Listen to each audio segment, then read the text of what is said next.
Hola, yo soy Luisa Y yo soy Alejandra. y bienvenidos a un nuevo video en Charlemos de libros. Na, na, na, na. Hoy les traemos un video, como ustedes ya saben, estamos viajando y hoy viajamos, esta vez, en esta ocasión, en este mes, viajamos a Rusia, como Alejandra lo decidió la vez pasada. Entonces Aleja nos va a presentar su libro. Bueno, mi libro. Es del autor Alexander Solzhenitsyn. Lo más difícil de leer ruso son los nombres.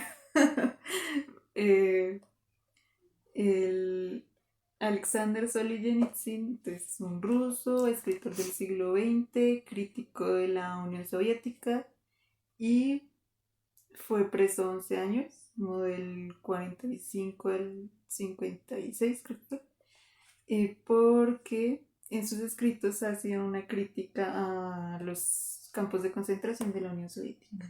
De por sí tiene un libro que se llama En el primer círculo, y me dieron muchas ganas de leerlo, que es como una historia de esos campos de concentración y de donde él estuvo preso. Oh. En general, o sea, se me hizo, o sea, estos son unos cuentos, se llama Cuentos en Miniatura, pero pues es la recopilación de cuentos de diferentes libros que él había escrito, pero traducidos al español. Esa es la diferencia. Y pues son, creo que son 16 cuentos, son como 15 así muy corticos, ya está una página, 3 páginas máximo, y uno que ya es más largo, como de 100 páginas. Fue el último. Y en general me parecieron, o sea, se me hizo un autor como muy sensible a los valores humanos, también pensando como, pues tiene como un par sobre la libertad, pues como él estuvo preso, entonces hablaba como del viento, luego de ser libre nuevamente, no sé qué. También tiene un cuento sobre alimentar a un perro, fue muy tierno. Entonces sí, como que muestra esa solidaridad humana, o sea, a pesar, digamos, de estar en una situación, pues, en su contra, pues es muy amable con el ser humano. Y tiene también otro cuento donde como resalta los valores, o sea, los valores de las mujeres campesinas, como el esfuerzo de ellas, porque dice como que llegan a las ciudades con las canastas cargadas de comida o de cosas para comercializar. Y dice como escritores, ustedes no se quejen. O sea, si están en el metro, en el tren, lo que sea, ustedes no se quejen si los empujan un poquito. Si no les gusta, pues vayan en taxi. Es muy tierno. Y el último libro, que se llama... El último cuento. El último cuento, digo. Se llama El desconocido de Kreshetovka. Es que los nombres. Y entonces Kreshetovka es un pueblito y cuenta la historia de Sotov, que es un soldado que está a cargo de ese centro de abastecimiento. O sea, ahí llegan trenes con comida, con diferentes cosas, con combustibles, con prisioneros, con soldados, con personas evacuadas. Y pues él se encarga de recibir y de redirigir esos trenes, porque pues nadie sabe hacia dónde va. O sea, las personas que van en el tren nunca saben a dónde van por seguridad. Están en la guerra. Sí, están en la Segunda Guerra Mundial. No, No lo había dicho. Y bueno, él es un soldado, pero entonces no está en el frente de batalla, entonces dice como que, o sea, sí se siente decepcionado de él. Pero igual, bueno, el hecho es que ahí llegan varias personas, en algún momento llegan como 4 soldados que llevan como sin comer 11 días, o sea, solo remolacha habían comido por ahí. Y pues él se encarga como de darles abastecimiento, que es muy difícil, o sea, según lo que cuentas, es muy difícil. Cada persona carga una tarjeta, pero en muchas partes no hay o no les alcanza el tiempo para ir a abastecerse porque el tren ya sale, cosas así. Y luego ya llega el desconocido, que es un hombre, también un soldado, pero era actor, que se llama Veritinov. es un actor y bueno, tiene una charla ahí con Sotov y Sotov le cae muy bien, pues porque hacía rato no podía hablar con una persona culta y no sé qué. Porque él antes, Sotov antes de ser soldado era ingeniero, algo así, había estudiado. Y bueno, o sea, él dice como el soldado llega y dice que ha perdido el tren a donde él iba. Sí. Que iba con un grupo y lo había perdido. Entonces pues él se encarga como de revisar para dónde iba ese.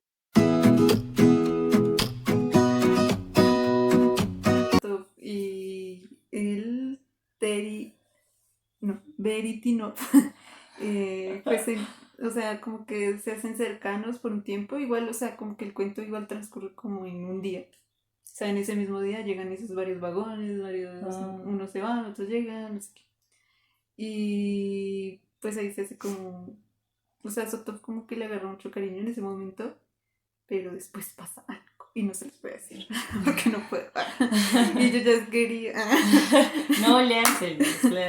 Sí, se llama, bueno, el cuento como tal se llama ¿qué? El desconocido de Kreshetovka. Sí, me toca ver el nombre. Sí, y ya, en general me gustó mucho, quiero leer más del autor, o sea, lo que les digo, ese libro en el primer círculo suena muy bueno, entonces sí, me gustó mucho. Aprobadísimo. Okay. Tal vez lo lean en algún momento. Los cuentos son chéveres. Sí, también, pues. Bueno, el libro que yo escogí es La muerte de Iván Ilich y otros relatos de Tolstoy. Tolstoy es un autor ruso. Pues es el autor de Ana Karenina, básicamente, así que es supremamente conocido y quería leerlo y pues estoy leyendo ese. Vienen 3 relatos, que es La muerte de Iván Ilich, espérenme, se me olvidaron los nombres, algo de un padre. Es El padre Sergio y Después del baile. Yo me leí La muerte de Iván Ilich y Después del baile. La del padre Sergio no me la leí, me la voy a leer, pero no la voy a reseñar y ya. Entonces les comento. La muerte de Iván Ilich básicamente se trata de eso, de cómo muere Iván Ilich. Comienza contándonos el funeral. O sea, o como gente, él es como fiscal, su parte así como del gobierno. Y entonces como que hay una reunión y todos están hablando y de repente alguien dice como, murió Iván Ilich. Y todos, ¡ah!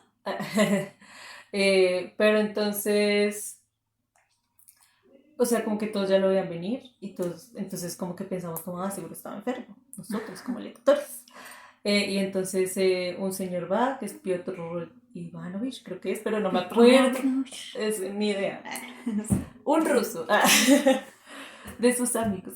Va a la casa del funeral y ve como todo. La esposa le dice, como que se pone a llorar, le lleva parte, le dice, ay, usted era tan querido, que yo no sé qué. Dice, usted sabrá cómo puedo tener más dinero con la muerte de mi esposo. Pero entonces, pues, o sea, eso no es un spoiler, pues es el inicio. Y entonces, el señor como, esa vieja, solamente le importa eso. Pero no, pues la señora, no sé pues si ya después de muerto. Sí. Es que más puede, o sea, igual no lo puede reír. Sí, o sea, no estoy segura de que al final lo quisiera harto, o pues no lo amara. No creo que lo amara como tal, como al inicio, pero sí lo quería. Pues ya llevan el resto de años juntos también. Bueno, y ya después de ese primer capítulo, el resto de capítulos es sobre Iván Ilich, que murió con 45 años, y cómo vivió su vida, muy resumidamente, y de repente ya llegamos al momento en el que decidió mudarse a otro lugar, que le habían ofrecido como un mejor puesto, ya con 5.000 rublos de paga, creo que era, y entonces era súper bien. Y se fue, como decoró la casa y todo feliz, pero que casi se cae, pero que como él era un hombre fuerte, solamente le dolió un poquito y como que quedó con un dolor constante en el costado. Pero pues nada del otro mundo. Y pues sí era del otro mundo. Comienza, y pues ya comienzan a decirnos como, pues lo que él empieza a pensar mientras muere. O sea, y no mientras muere como tipo 5 minutos antes, sino como 2 meses, esos 2 meses o 3 meses Antes. antes que empieza a estar enfermo, que no sabe qué es, la desesperación, comienza a preguntarse muchas cosas sobre la vida, la muerte, sobre cómo vivió, si en realidad quiere estar vivo para seguir con lo que venía viviendo, o si valía la pena la vida que había vivido. Y él decía como, sí, hice todo lo que debía, o sea, lo que estaba como socialmente reglamentado lo hice, pero como que se sentía desdichado, no sé, bastante desesperado, pero también hablaba de esperanza, no quería morir, pero al mismo tiempo como que, o sea, Es bueno. sí, no sé, me gustó el principio fue bastante como, pues, o sea, es una vida normal, de man normal, pues qué. Pero siento que no lo valió lo suficiente. Esos pedazos de normalidad son chéveres. Y de hecho la desesperación y todas las preguntas que él llega a hacerse sabiendo que está muriendo y que nadie en realidad le dice cómo estás muriendo, sino como de pronto sí. O sea, como que él dice como vivo en una mentira. Entonces es bastante interesante todo ese tipo de preguntas que se hace un moribundo. Sí, eso Sí, es muy fue muy interesante. chévere. Entonces me gustó. Al inicio yo dije como, no, pues o sea, no me parece memorable. De hecho, sigo pensando que no es memorable en sí el libro, pero vale la pena leerlo, es disfrutable, muy chévere el relato. Y después del baile es sobre un tipo, ¿cómo se llama? Espérense. No, bueno, no importa. Ah, Iván Vasilievich. ¿Dónde está? Aquí, Iván Vasilievich. Y todos se llaman Iván. O en el nombre o en el puto apellido. Y me confundía porque yo decía, ¿este era el mismo Iván de antes? Entonces, Iván Vasilievich. Pues porque están hablando como de si el hombre elige ser malo o bueno. O sea, esa conversación de si elige ser malo o bueno no la vemos. Solamente dice como, ustedes dicen que lo que está bien y lo que está mal no lo decide el hombre, sino como que va en el ambiente. Dice, pero yo creo que también influye diferentes cosas que suceden a lo largo de la vida. Eh, y entonces él empieza a contar, lo digo porque a mí me ha pasado. Y le dicen como, bueno, cuenta la historia. Y él cuenta como en sus años mozos. Estaba enamorado de una chica eh, muy hermosa, muy elegante, y fue a un baile, comenzó... Ivanova. Así, no, es Bariki, yo no sé. Eh, Varienka. Varienka B. No sé la apellido. Y que ella, pues sí, muy hermosa, entonces van a un baile y él es como, ella también me veía, como que yo también le gustaba, como que me hacía ojitos, y yo también, bailamos mucho. Luego la vio bailar con su padre, dijo como, el papá era un coronel. Entonces lo vio y decía como, wow, o sea, tiene como esa elegancia, los mismos como labios, la misma brilla en sus ojos, como su mismo porte, así Le elegante. gustaba ver al papá. De pronto. Pero el caso es que sí dijo como, los vio bailar a ambos y fue como, ay, o sea, muy hermoso, como ese cariño, como que le empezó a coger, esa misma noche dijo como, le cogí una estima a todos los que la rodeaban allá. Como que, sí, la quería mucho. Y entonces esa noche cuando ya volvió a su casa, después de todo eso, todo feliz, eh, no pudo dormir y decidió salir a caminar. Y ya estaba amaneciendo. O sea, sí, ya había amanecido en realidad. Digamos que las 6 de la mañana comienza a aclararse. Esa. Y salió a caminar y de repente llegó como a la casa de la muchacha, creo. O sea, desde lejos la vio. Y de repente empezó a escuchar como unas flautas y eso. Y como dijo, ay, me recuerdo del baile que hicimos. Eh, pero entonces fue más fuerte y dijo como, ¿qué está pasando? Y fue a mirar y entonces veía un tipo. Y preguntó como, ¿qué está pasando? Le preguntó a un herrero y dijo, no, es que un desertor pues, del ejército. Y lo llevaban dos manes descubierto y le estaban golpeando. Y atrás de ellos había como un coronel. Y dijo como con mucha elegancia, dijo como yo este lo conozco. Y la historia se trata básicamente de eso, de cómo él cambió de opinión en una noche. O sea, cómo vio el bien y el mal en un momento y cómo ese mal hizo que cambiara sentimientos. Mm, Sí, pero es muy se interesante. oye bueno Y ese. súper cortico, son como 10 páginas. Me lo leí ahorita. Entonces sí, estuvo muy chévere. Me gustó y pues me leeré El Padre, yo no sé qué. Y bueno, entonces hasta aquí el video de esta semana. Ah, Espero lo sí. hayan disfrutado. Espero de pronto se animen a buscar este autor Yes. y a ese autor. Y bueno, para el próximo mes yo voy a escoger Japón. Porque ajá, no tengo ningún libro. Porque samuráis. Hay que ser algo así como de guerra. Oh, chévere. Me gusta. No sé por qué se me ocurrió Japón, solamente Así algo raro. sí, irnos de un lado para otro. Y entonces, denle like. Suscríbanse y comenten si les gustaron estos libros, si los han leído, si tienen algún autor ruso que nos recomienden también. Y ya, Nos vemos en el próximo capítulo. Chao. Chao.